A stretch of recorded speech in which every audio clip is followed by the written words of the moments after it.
Empires. Throughout history, empires have been built in two distinct ways.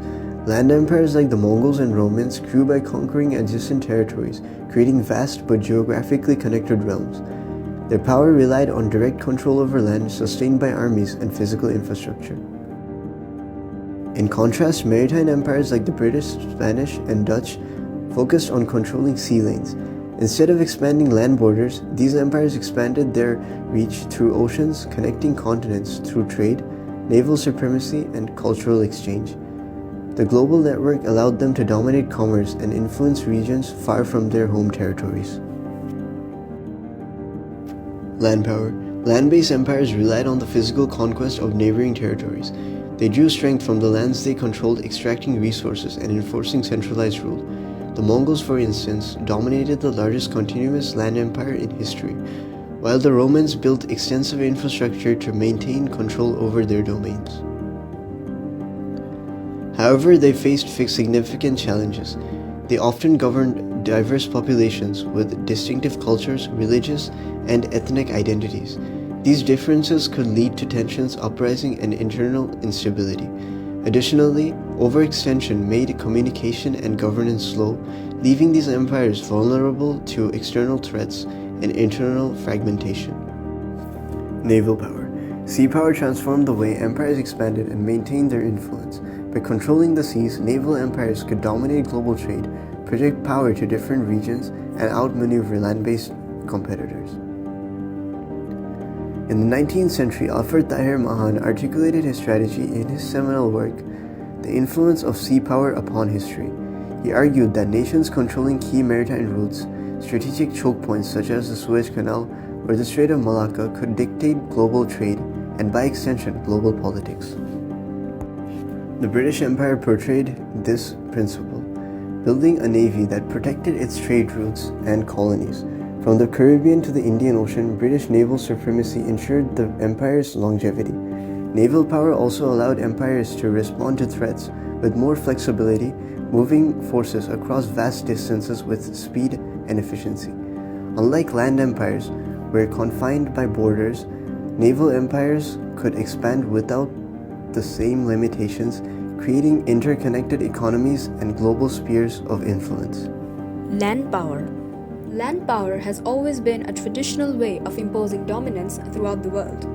Large empires ranging from the Achaemenid Empire to the Romans, the Mongols, the Ottomans, and most recently, the Soviets subscribed to this breed of expansionism. Although successful for a short amount of time, such mode of dominance may not sustain for a long time.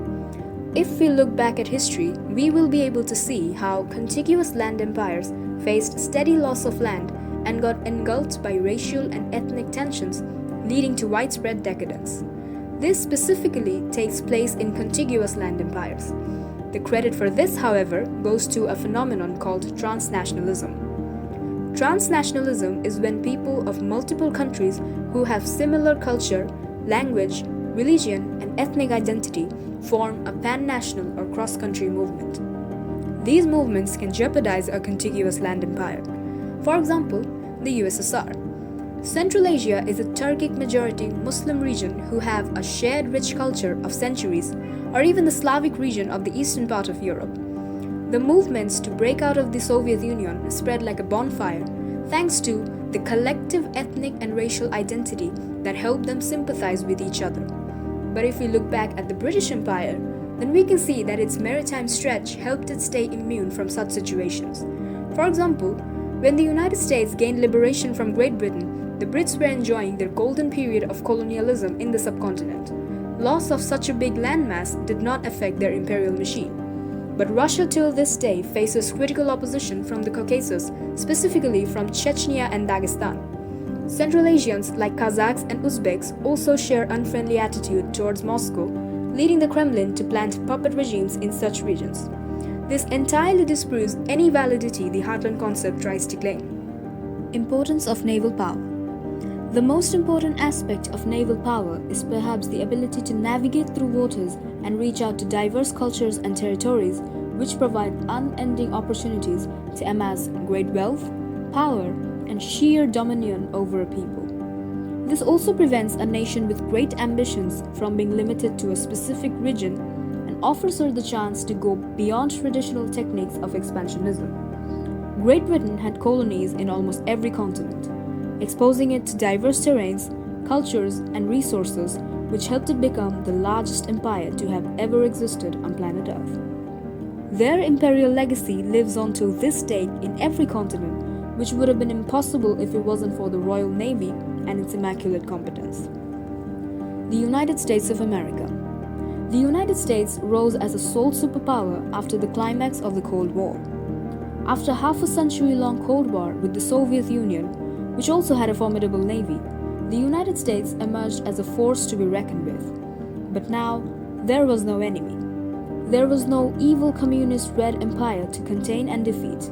Now was the time for global dominance, and what helped the United States the most in this arena was its expendable naval strength.